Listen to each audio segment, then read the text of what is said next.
Sign here, Trevor whispered, sliding the folder across Dad's desk. It clears you while we scale, just paperwork, he promised softly. I signed because brothers don't hand knives across family tables, right? 2 weeks later, detectives asked about invoices bearing my looping signature. Trevor shook investors' hands while I lost work, credit, and name. Mom believed him because confidence speaks louder than caution during storms. Dad's office smelled like cedar and disappointment warming under fluorescent lights.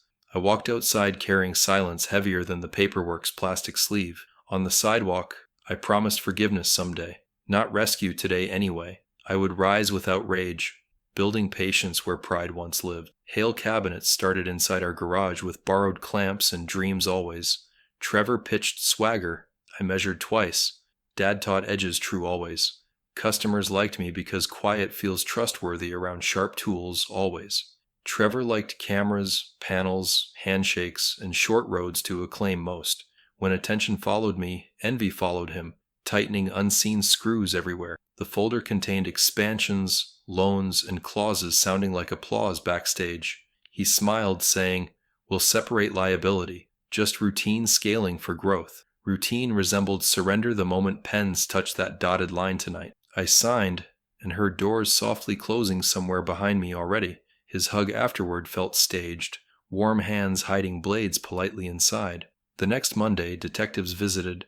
Polite voices wrapped around suspicion carefully. "Why your signature appears here and here?" one asked evenly today. I answered truthfully, then realized truth didn't own the room anymore. They left business cards heavy enough to bend my wallet lining. Contractors who trusted me stopped calling by lunchtime that Thursday afternoon. Trevor posted ribbon-cutting photos, captions promising excellence without dead weight anymore. Mom texted prayers and hearts, asking patience with Trevor's pressure cooker. I stared at board footage, showing him hugging investors easily backstage. The lawyer said charges wouldn't stick, but stains would linger everywhere. I nodded, steadying breaths, like leveling a wobbling table gently today. My apartment vanished once savings evaporated under fees and groceries combined. I rented a basement studio beside a laundromat's humming guts nightly. The ceiling leaked. I placed bowls like scattered silver helmets everywhere. Nights stretched long, replaying Trevor's smile until hope unraveled slowly inside. I almost sold my chisels, then kept them for company tonight. At a thrift store, a table I'd built appeared suddenly there. "Who made this joinery?" asked a woman with sawdust perfume gently. "I did," I said, hands shaking like leaves before thunder tonight. She smiled. "Ruth Gardner. I taught half this city patience once. Come by tomorrow," she said. "I keep a dusty shop, nearby." Ruth's shop smelled like walnut, glue, and stories refusing retirement peacefully. She unlocked a back room stacked with clamps and stubborn sunlight. "Borrow it," she said. "Pay me with work that matters, please." I set my box down and breathed like lungs remembered bravery. We fixed a neighbor's chair, then tightened a widow's railing together. Payment arrived as pies, smiles, rumors, and $3 actual today. "Name it," Ruth said, handing me chalk and a door blank. I wrote River Mile Repair, remembering currents that never argue back. "Forgiveness isn't free," she said. "It's paid through stubborn service daily." I nodded, promising patience louder than any courtroom conversation allowed anywhere. People laughed at my flyers taped beside lost cat notices downtown today. Some called me the basement carpenter, like dignity preferred skylights exclusively. I learned to smile, then sand the insult smoother quietly nightly. A teenager hovered, studying dovetails like clues towards survival patiently today. "You teach?" he asked. "My name's Dion. I learn fast always." "Bring work boots," I said. "Practice shows up before talent daily." He arrived daily, shoulders narrow, eyes carrying history without complaint anywhere. Ruth watched us plainboards until shavings curled like promises redeemed. We built ramps for veterans and refused payment except gratitude freely. Word spread through porches, pews, barbershops, and late buses home nightly. Olivia Kent called after church, voice bright with measured curiosity tonight. She visited, scribbling quotes, while Dion tightened a stubborn hinge carefully. Her article ran Monday, "Second chances in sawdust," byline shining statewide. Orders trickled kindly, enough to feed patience and purposes both daily. My family stayed quiet, choosing Trevor's parties and practice narratives instead. His billboard downtown smiled beside promises about luxury and timeliness guarantees. I drove past it and felt forgiveness practicing new muscles inside. We don't chase them, Ruth said. We build differently here today. Dayon grinned, dust in hair, proud of perfectly level rails everywhere. I slept easier, dreams smelling like walnut instead of courthouse marble. Still, nights occasionally replayed Trevor's whisper sliding across Dad's desk forever. I'd wake gripping air, then count breaths until calm returned slowly. Forgiveness wasn't feeling, it was work shaping splinters into strength daily. I promised never to trade that work for applause again anywhere. Someday I'd invite him to see what patience built beautifully, not to shame him, but to honor every repaired board finished. I would stand steady, even if he finally crumbled publicly nearby. River Mile hummed like prayer, even when orders arrived thin sometimes. Keep showing up, Ruth said, locking lights after another long day. I did, because forgiveness demanded schedules far stricter than revenge ever. February carved me thinner than any blade in Dad's drawer. The lawyer called, saying the DA wouldn't file, wouldn't clear either. No charges, no apology, he said, sounding tired of fairness failing. I sold my pickup to settle his last invoice carefully. Walking hurt more now because memories ride heavy without engines. Contractors ghosted me, leaving silence stacked like uncollected pallets outside. Trevor's billboards gleamed even brighter, smiling beside rented progress downtown. Mom left voicemails about prayer, which couldn't refinance stained reputations alone. I kept receipts for groceries like trophies from invisible wars nightly. Sleep came when exhaustion tackled fear harder than dignity ever could. Ruth's back room felt like shelter and judgment sharing one roof. The dust floated everywhere, glittering like stubborn truth in tired light. I fixed 3 chairs and 1 dresser, then rent arrived nastily. Pies and smiles didn't pay heat. I learned that painfully fast. I took temp shifts unloading trucks at the river terminal. The foreman said, "You're strong," like I needed permission to live. Each box said fragile, while my name kept proving otherwise nightly. After midnight, I planed rails until knuckles buzzed like bad wiring. Forgiveness felt theoretical when hunger kept issuing practical instructions daily. I kept breathing anyway, which sometimes counted as progress enough tonight. One afternoon, detectives returned, polite as paperwork, asking follow-up clarifications again. Their questions wore suits, my answers wore flannel and daylight dust. "Were you present when invoices entered the system?" the younger one asked. "Present isn't consent," I said, hearing Dad cautioning against sloppy joints. They thanked me, left shadows, and took half my oxygen home. I sat among clamps like pews, listening to glue harden stubbornly. The radio played news about Trevor's hotel project ribbon cutting tonight. He posed, chin lifted, promising integrity with teeth too white. A contractor texted me that moment. He says you confessed privately. I turned off my phone. Silence kept better records than headlines. Bills multiplied like rabbits that knew every hiding place intimately. The laundromat next door hummed through walls like tireless machinery praying. I washed shirts at midnight, counting spins like repentant rosary beads. A boy stared through the window, fogging glass with slow breath. I nodded. He nodded. Sometimes strangers exchange unspoken survival codes. Back in the shop, I inventoried screws like emergency rations quietly. I almost listed my chisels online, then locked the case. That night, the ceiling dripped steady, measuring seconds I couldn't afford.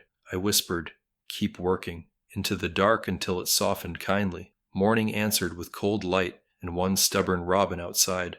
Ruth found me rewiring the sander, eyes gritty from stalling sleep. "You look like lumber stacked in the rain," she murmured gently. I laughed, which sounded older than it had any right.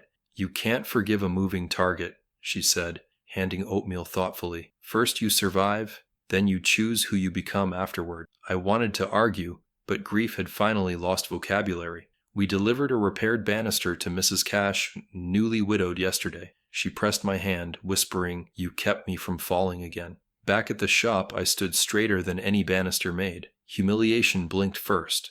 That felt like news worth printing somewhere today. Dayon appeared the next week with boots and a lunch pail. He said, "My mom says I should learn something honest."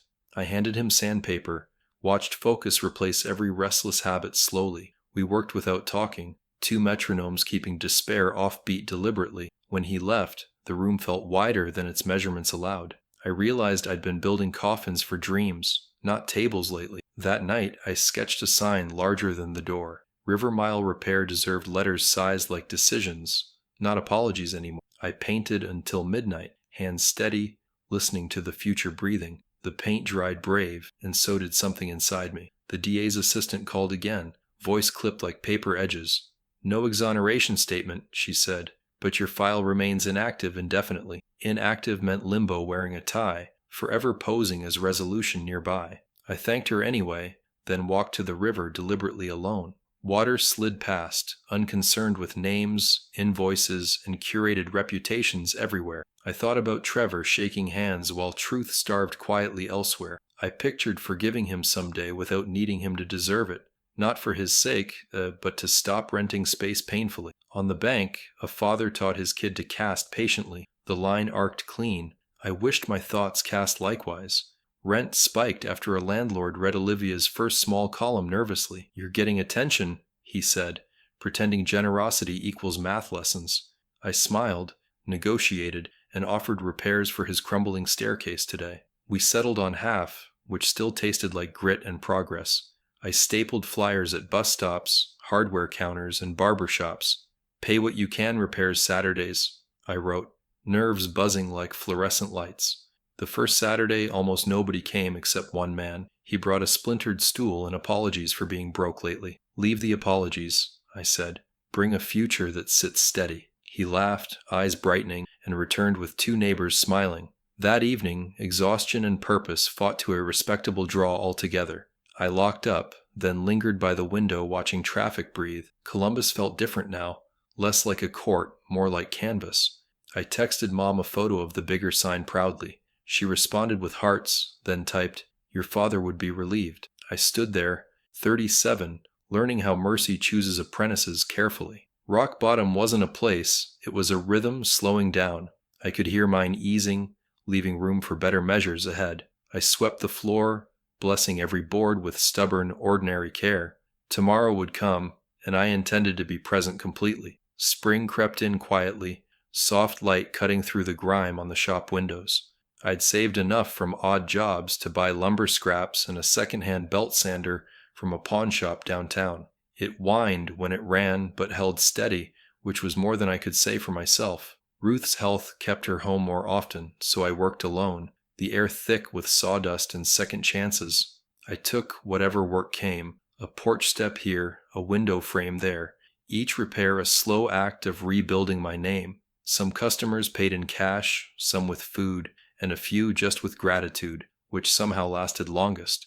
I painted a new sign for the door, bigger this time, letters uneven but certain, River Mile Repair and Restorations. I stood back, brush still in hand, and thought, this is what starting over sounds like. It wasn't loud, it was steady. By summer, the rhythm became familiar, open at sunrise, close when the light failed. Dayon showed up every day after school, sometimes before, his hunger for work stronger than the smell of glue that clung to his sleeves. He wasn't much for talking, but he listened well. I taught him how to sand in circles, not straight lines. "Let the grain tell you what it wants," I'd say. He'd nod, concentrating like it was scripture. When we fixed a veteran's ramp for free one Saturday, the man cried when he rolled across it. Dayon whispered, "Feels good, huh?" I nodded. "Better than a paycheck," I said, though rent disagreed. Still, every time someone smiled over something we'd mended, I felt my balance sheet even out in ways the bank would never understand. Word spread the way truth always does. Slow, quiet, impossible to stop once it starts. People began bringing pieces their families had given up on, chairs with cracked legs, tables split by years of neglect. "Can you save it?" they'd ask, and I'd always answer the same way. "If it's still standing, it's not gone yet." A few laughed at my little shop with its mismatched lights and crooked shelves, but most just watched the work and nodded like they'd seen something they missed in their own lives. Some days, even I forgot to be bitter. The noise of creation has a way of drowning out revenge, and for the first time since Trevor's betrayal, I realized I didn't want to destroy him anymore. I just wanted to prove I didn't need him to exist. Then one morning, a black SUV pulled up to the shop. A man in a crisp shirt stepped out, looked around and asked, "You Mason Hale?" His tone made my chest tighten. I braced for legal papers, for another lie dressed in business language, but he just smiled. My wife read about your repair line in the Columbus Courier. She said you might fix our grandfather's table. I blinked. Courier? He nodded. That reporter, Olivia something, she wrote about you last week. After he left, I found the article online. Headline, Second Chances in Sawdust. There was my name, my story, my shop, even a photo of Dion laughing. My throat tightened as I read her closing line. Some rebuild what others break, not out of vengeance, but out of grace. The next week, work poured in like a flood. The phone rang non-stop. Customers waited outside before we even opened. Dion grinned every morning like Christmas. We're famous, he said. No, I corrected him. We're visible. There's a difference. Fame fades when the noise stops, but visibility, it gives people a reason to look twice, to remember. Ruth came by the shop that Friday, her hands trembling slightly from age, but her smile sharp as ever. You did this, she said. No, I told her. You did. You gave me a place to start when everyone else was done. She laughed softly. That's what second chances are, a trade between broken people. Still, even as business grew, I couldn't ignore the whispers about Trevor. His company, Hale Custom Interiors, had landed a major hotel project downtown. Press releases, ribbon cuttings, and glowing articles about visionary leadership. His smile stared down from billboards again, that same grin I used to trust. For a moment, old anger tried to crawl back, slick and familiar, but I didn't feed it. Let him have the noise. I had the work. One night, I stood in my shop long after closing, watching the dust float through the lamplight like gold, and I realized that silence, my silence, had become my loudest revenge. It wasn't about taking anything back. It was about never losing myself again. By fall, River Mile Repair was turning away jobs. I hired a retired welder named Marv 2 days a week and started paying Dion more than he expected. You don't have to, he said. Sure I do, I told him. You earned it. He smiled the way I must have once before life taught me how to hide it. The shop was loud now, machines humming, laughter bouncing off concrete, the kind of music work makes when people believe in what they're doing. I caught myself smiling, realizing how far I'd come from the basement where it all began, and though I never said it out loud, I knew this was only the first step. Forgiveness was still a long road, but for once I was walking it by choice, not survival. That night, after everyone left, I locked the door, leaned against it, and whispered to the quiet, You were wrong, Trevor. The words weren't venom anymore. They were peace. You said I'd fade without you, but look at me now. I glanced around the room, at the wood dust glowing in the light, at the tools lined up like old soldiers, and I felt something settle deep in my chest. I wasn't chasing redemption anymore. I'd already built it. By the time winter thawed, the shop had outgrown its walls. The air smelled of varnish and promise, and I could finally afford to keep the lights on after dark. I'd started waking up before dawn just to sit with a cup of coffee, listening to the quiet hum of the heater and the faint sound of traffic outside. Work came from every corner of town, church benches, porch swings, heirloom trunks rescued from basements. Every job mattered because every board reminded me of where I'd started. Dion handled customers now, voice confident and calm, while Marv taught him shortcuts I'd never dare admit worked better than mine. He's good, Marv said once, lighting his pipe outside. He's better, I corrected, and meant it. I was learning that growth wasn't just profit, it was passing the torch and trusting it wouldn't burn you. Olivia stopped by again that spring with her notebook and her easy smile. You're the talk of the town, she said. Even the mayor mentioned you at a fundraiser. I chuckled, setting down a chisel. Well, I don't think City Hall needs any cabinets fixed. She laughed. You'd be surprised. They like the story, the guy who got blamed and built anyway. Her words made me pause. I'd worked so hard to forget the past, and now people wanted to celebrate it. I didn't build to prove anything, I told her. I built because stopping felt like dying. She nodded, scribbling that down. That's exactly why it resonates. When she left, I stood in the doorway a long time, watching her drive off. It struck me then.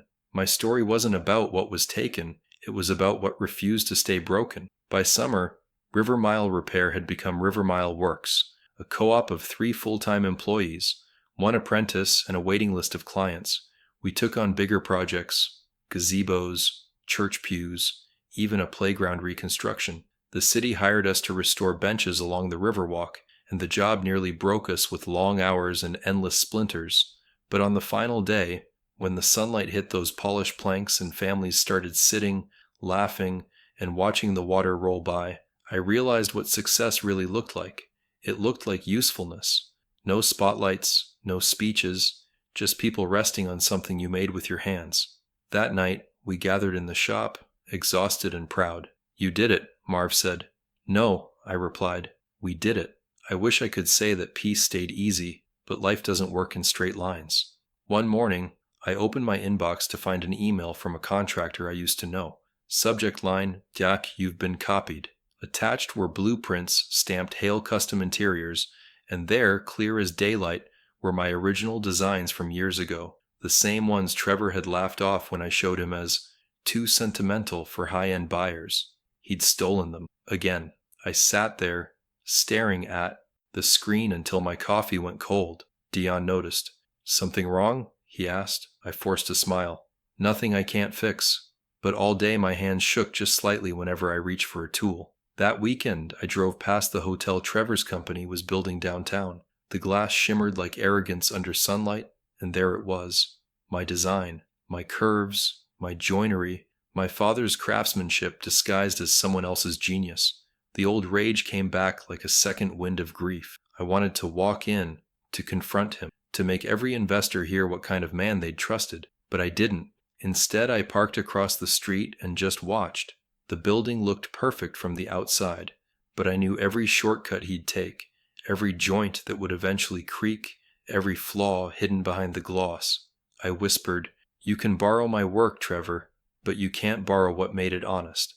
Then I turned the key and drove away. The following month, our shop received a surprising call. The city wanted us, to oversee maintenance for the same hotel's wood fixtures after reports of structural inconsistencies. I laughed so hard I nearly dropped the phone. When we arrived, I kept my head down, inspecting panels while Trevor's name glittered on every plaque.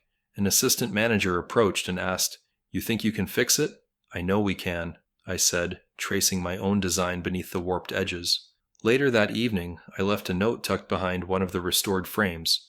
Authenticity never ages. It wasn't revenge. It was the truth finding its way home. Our reputation grew faster after that.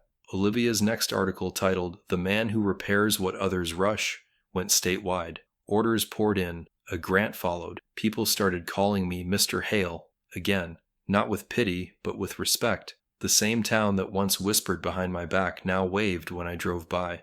Even Mom visited the shop, eyes glassy as she ran her hand across a finished table. "Your father would have been proud," she said. "He believed good work redeems itself." I nodded, smiling quietly. He was right. It just takes time. When she left, she hugged me longer than usual. "Trevor called," she said. "He's struggling. Things aren't working out." I didn't answer. Some truths need silence to breathe. Late one night, as I swept the sawdust from the floor, Dion asked, "Do you ever think about forgiving him?" I stopped mid-sweep. The word forgiveness used to sting, but now it just felt heavy, like a tool I wasn't ready to lift. "I think about it," I said, "but forgiveness isn't a gift. It's a skill. You don't give it until you've practiced enough not to lose yourself doing it." He nodded thoughtfully. "Guess you're still practicing, huh?" I smiled. "Every day." The broom moved again, soft against the floor, and I realized he was right.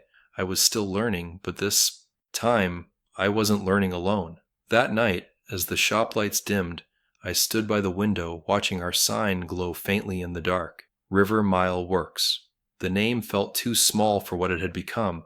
This wasn't just a business, it was a testament, a monument to endurance, built plank by plank out of everything Trevor tried to break. Forgiveness was still coming, slow and deliberate, like a craftsman sanding a rough edge until it stops cutting. And when the day came that he'd have to see what I'd built, I'd greet him with the same calm I used to pray for in the dark.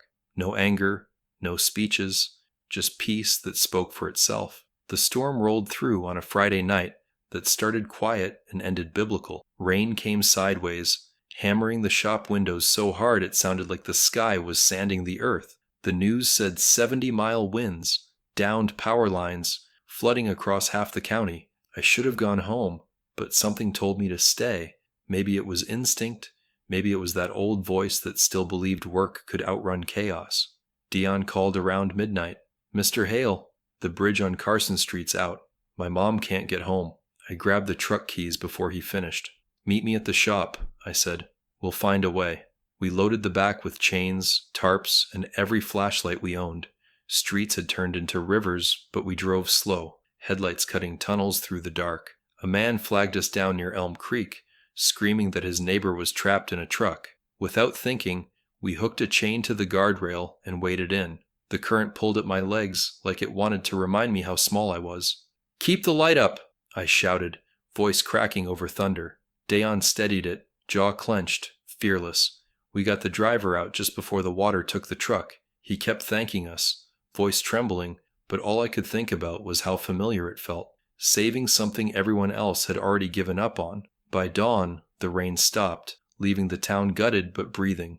I drove back to the shop, soaked to the bone, and saw half the roof peeled back like an open wound. Tools lay scattered in puddles, wood swollen, the sign half hanging. For a moment, I thought about quitting, just walking away. I sat in the truck with the engine idling and whispered, "You've survived worse."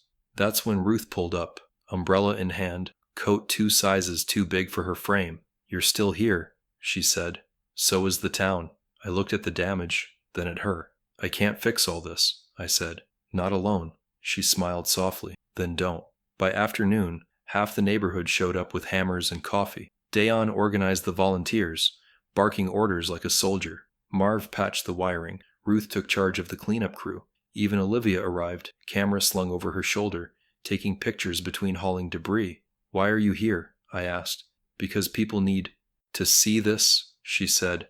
"Not the damage, the rebuilding." For 2 straight days we worked without rest, restoring not just the shop but the entire block. When we finally stood back and looked at what we'd done, the sun broke through, lighting up the fresh boards like gold. It wasn't just a workshop anymore. It was a community built from splinters and stubborn hearts.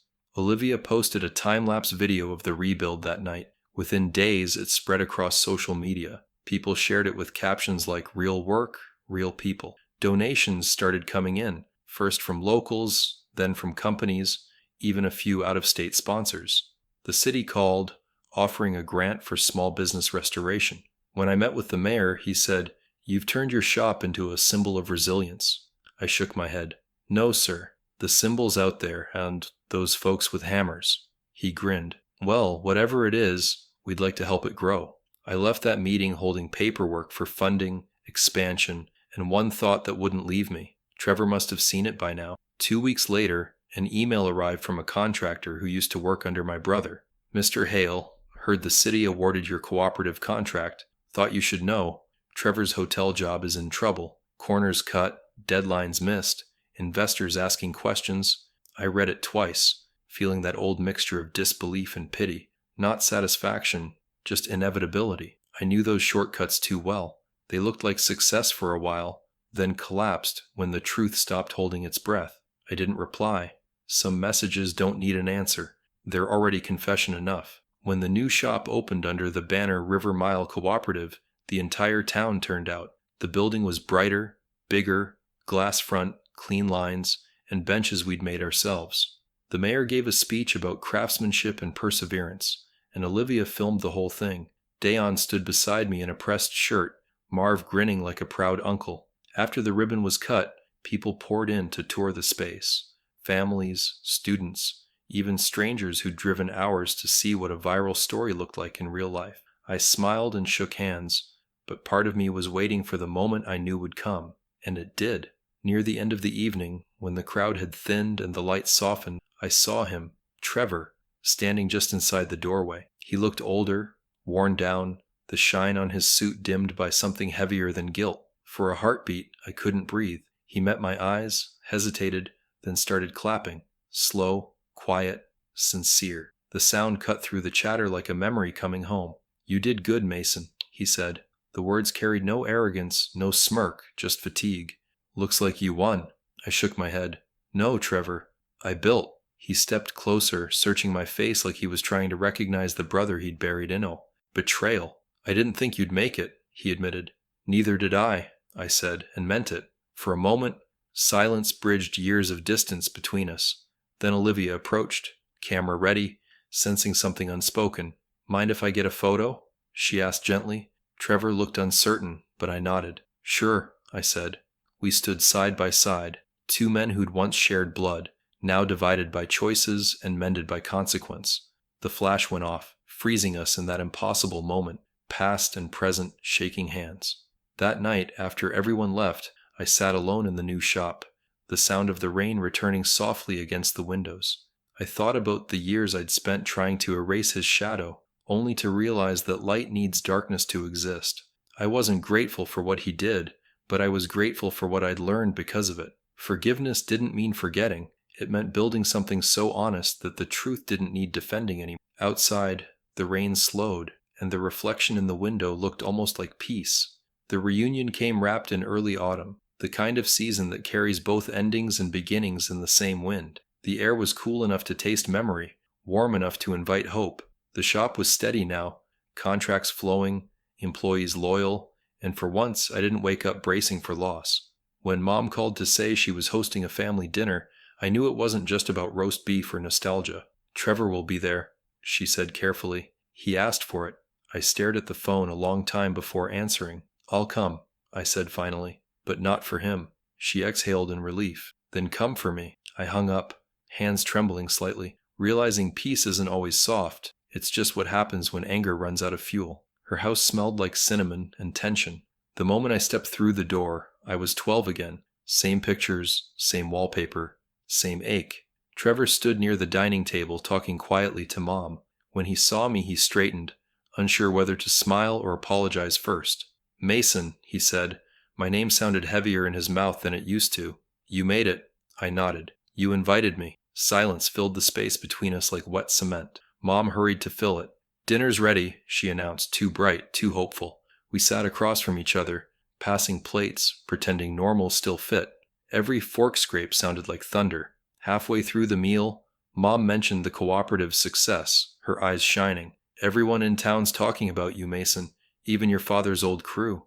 I smiled politely, but Trevor's fork paused midair. "I've seen it," he said quietly. "The shop, the articles." I met his eyes. "That's so?" "Yeah," he said. "It's impressive." He forced a smile that almost made it. I let the silence answer for me, knowing some conversations need to earn their way forward. Mom looked between us, eyes glassy. "You two should be proud," she said. "Different paths, same blood." Trevor laughed softly, almost bitter. "Same blood, sure, but only one of us used it right." I didn't reply. Sometimes the best revenge is letting truth echo until it finds its own rhythm. After dinner, I stepped outside to breathe. The air was cool and smelled faintly of leaves and regret. I heard footsteps behind me and didn't need to turn. "You've changed," Trevor said quietly. "I had to," I replied. "You left me no choice." He nodded, eyes on the horizon. "I thought I was smarter back then. I thought success meant always winning." "And now?" I asked. He sighed. "Now I know winning isn't the same as sleeping at night." I looked at him then, really looked. The gray at his temples, the weight in his shoulders, the way pride had melted into weariness. He wasn't the man who'd betrayed me. He was what that man had become. He reached into his coat and pulled out an envelope. "This is for you," he said. "What is it?" "The deed to Dad's old workshop," he said softly. "You should have it. It was always yours anyway." I stared at it, then shook my head. "I don't need your guilt, Trevor." He stepped closer, voice breaking. "It's not guilt. It's the only way I know to start making things right." I didn't take it. "You can't buy forgiveness," I said. "Not for me." He swallowed hard, nodding. "I figured you'd say that." He placed the envelope on the porch rail and turned to leave. But I had to try. I watched him walk away, the sound of his footsteps fading into the night like old echoes finally finding rest. Mom joined me a moment later, wrapping her shawl around her shoulders. "He's not the same, you know," she said softly. "None of us are." I nodded, still staring at the empty driveway. "I know," I said. "That's what makes it hard." She touched my arm. "You always were the one who carried more than your share. Maybe it's time to set some of it down." I smiled faintly. "I'm trying." "Try harder," she said, and went inside.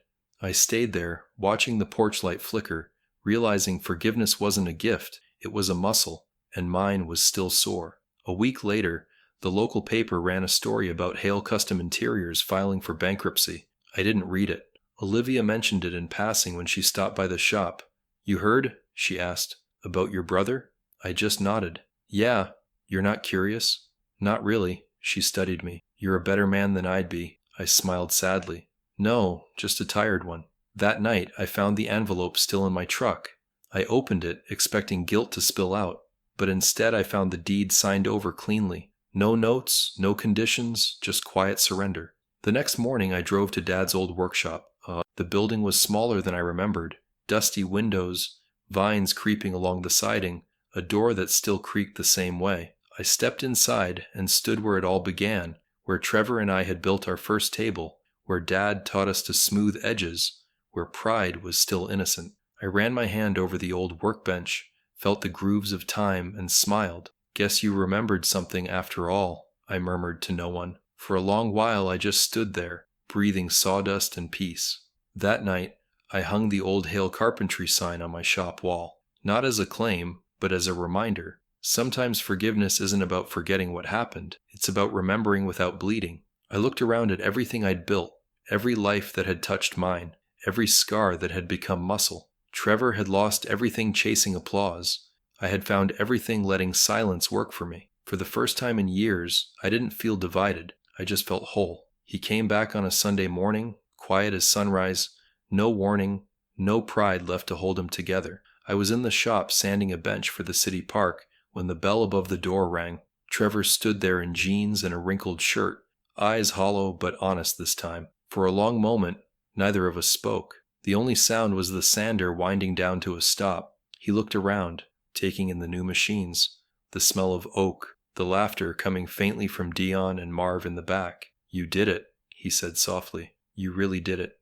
I nodded once, unsure whether to thank him or tell him to leave. "What do you want, Trevor?" I finally asked. He swallowed hard, hands trembling. "Not what you think," he said. "I came to apologize. For real this time." He sat on the bench I'd just finished, running his hand along the smooth edge. "You always did better work," he said, "even back then when I pretended not to see it." His voice cracked, and for the first time since I'd known him, I heard sincerity, not the polished kind that sells lies, but the raw kind that costs something. "When I blamed you for those invoices," he said slowly, "I told myself it was business. I told myself I was saving the company, but really I was saving my ego." I leaned against the counter, arms crossed, letting him talk. "You were supposed to fail," he continued. "That was the point. I thought watching you fall would make me feel taller." He laughed bitterly. "Turns out it just made me smaller." I wanted to hate him, but his words hit harder than his betrayal ever did. "You hurt a lot of people," I said quietly. "Not just me." He nodded. "I know. The investors, the clients, the employees, everyone who trusted me." His shoulders slumped. "They deserved better. You did." I didn't answer. He looked up. "I read the papers about the cooperative," he said. "You took what I broke and built something real." I studied him. "So, what do you want from me now?" He sighed, eyes wet. "A chance to help fix what I ruined. Not with money, I've got none left, but I can work, teach apprentices, sweep floors, anything." He hesitated. "I want to serve something that isn't just me for once." I stared at him a long time. Years ago I would have laughed, told him forgiveness wasn't a job opening, but looking at him now, beaten, stripped of everything but humility, I saw something different. He wasn't asking for a second chance. He was asking for a place to atone. "You'll show up tomorrow," I said finally. "No speeches, no excuses, just work." He nodded quickly. "I will. And if you quit, that's it," I added. "You're done." He stood, extending his hand. "I won't quit," he said. I hesitated, then shook it. His grip was weak but steady, and for the first time I felt no rage behind mine, just release. The next morning he arrived early, before dawn, waiting outside with a thermos of coffee and a nervous smile. Dayon gave me a confused look. "Who's that?" he whispered. "My brother," I said. "He's here to learn." Trevor spent the day sanding boards, hauling lumber, and cleaning brushes without complaint. He didn't talk much, just worked. At first everyone was cautious, watching him like he might vanish under guilt's weight. But by Friday, even Marv admitted, "He's earning it." Late that afternoon, Trevor stayed behind after everyone left. He stood by the bench we'd built together that week, staring at it like it held scripture. I didn't know peace could be this quiet, he said. I smiled faintly. That's what honest work sounds like. One evening, Ruth stopped by to drop off a box of old tools she no longer used. She spotted Trevor and froze for a second, recognizing him from years ago. Well, she said, setting the box down, I see the world's still capable of surprises. Trevor wiped his hands on his jeans. I don't deserve to be here, he admitted. Ruth looked at him for a long moment, then nodded. That's the first true thing you've said, she said. Now earn the rest. When she left, Trevor exhaled, shoulders sagging with both shame and relief. She's tougher than I remembered. That's why she's still standing, I said. He chuckled softly. Guess I'm still learning how. Over the next few weeks, he started laughing again, not the old loud kind that filled rooms, but the quieter, lighter one that sounded like healing, trying on new shoes. He worked without expecting praise, fixed what he broke, and even taught Dion how to carve rounded edges. One evening, after everyone left, I found him sitting by the workbench, staring at his hands. You ever wonder if we could have done this together? He asked. I thought for a long moment before answering. If we'd started this way, maybe, I said. But we had to lose each other first to build anything worth keeping. He nodded slowly. Then maybe forgiveness isn't a word. It's a workspace. Something like that, I said. When the city's park benches were completed that fall, I made sure every plaque carried the same engraving, made by many hands. On the last one, I added something extra. I didn't tell Trevor until after it was installed. He read it, eyes glistening in the morning light.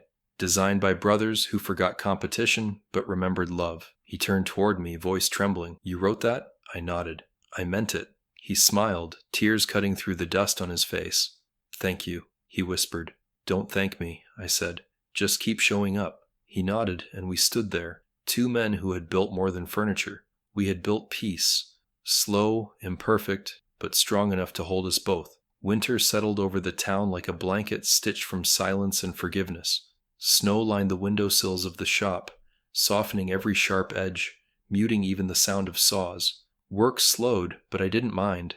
Sometimes you need the quiet to hear your own heart learning a new rhythm. Trevor still came in each morning, early as dawn, sweeping floors, tightening clamps, brewing coffee before anyone else arrived. He never talked about money or failure or reputation. He just worked, steady, uncomplaining. Some days I'd catch him pausing mid-task, staring at the wood grain like it was scripture, tracing it with his fingers as though he were trying to read his own redemption. Watching him, I realized guilt isn't a punishment. It's the body's way of asking for repair. One evening, as we closed up, Trevor stayed behind. The others had left, and the shop was quiet except for the hum of the heater. He turned to me, hands buried in his pockets, voice low. You ever think about what would have happened if I hadn't done what I did?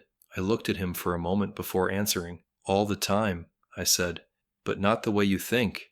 You didn't break me, Trevor. You redirected me. You burned the bridge I wasn't supposed to cross. He nodded slowly, eyes wet. I thought success meant outpacing everyone.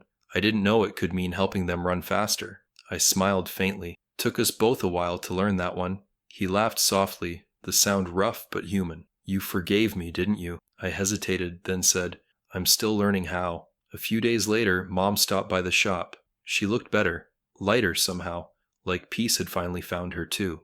Trevor hugged her first, and I watched her clutch him like she'd been waiting years for the right version of him to come home. You boys finally figured it out, she said, tears shining. Your father would have loved this place. I smiled, looking around at the sawdust, the tools, the walls lined with benches that had outlived pride and pain. He's in every inch of it, I said. Every joint, every curve. She nodded, squeezing my hand. Then promise me something, she said. Don't let forgiveness end here. I promised, though I wasn't entirely sure what she meant yet. That weekend, Olivia visited to shoot a short documentary about the cooperative. She interviewed everyone, Dion, Marv, even Trevor. When she asked him how it felt to work for the brother he once betrayed, the room went still. Trevor looked at me, then at her camera. It doesn't feel like working for him, he said quietly. It feels like working beside him, and that's a miracle I don't deserve. When the film aired online a week later, it spread faster than we expected. People wrote letters, some from other states, some from men who'd wronged brothers, sons, or friends, and didn't know how to make it right. A pastor from Illinois sent a note that read, Your story reminded me that grace is work, not magic. I framed that one and hung it by the door. By spring, Trevor started mentoring new apprentices, people who came from halfway houses, shelters, and second chances of their own. Watching him teach was strange at first. He used my old words, my father's old lessons, but they sounded truer from his mouth now. Measure twice, cut once, he'd say, and the students would laugh when he added, and if you mess up, sand until it's smooth. I stood in the back one morning, watching him guide a kid through carving a joint, and I realized forgiveness had stopped being a story. It had become muscle memory. The shop wasn't just redemption anymore, it was legacy. That summer, I drove to Dad's old workshop, the one Trevor had signed over. I unlocked the door, dust billowing in the sunlight like ghosts finally ready to rest. The tools were still there, quiet and waiting. I placed a small plaque on the wall that read, Hale Brothers Woodworks, S-term twice. Standing there, I finally understood what Mom meant. Forgiveness wasn't just about Trevor and me. It was about making sure no one after us had to inherit the same kind of silence. When I left, I locked the door, looked up at the sky, and whispered, "We did it, Dad." I didn't mean success or money or recognition. I meant peace. Real peace. The kind that doesn't announce itself but lingers quietly, steady as grain beneath your fingertips. And now, as I sit in the glow of the shop lights, listening to the laughter of my team and the soft scrape of sandpaper, I realize the truth. My brother's success was built on betrayal, but mine on forgiveness. One burns fast and bright, the other builds slow and strong. If this story reached something in you, share it with someone who's still rebuilding what life tried to break, and tell me, when someone who wronged you finally stands before you in silence, would you open your arms or simply hand them a piece of your peace?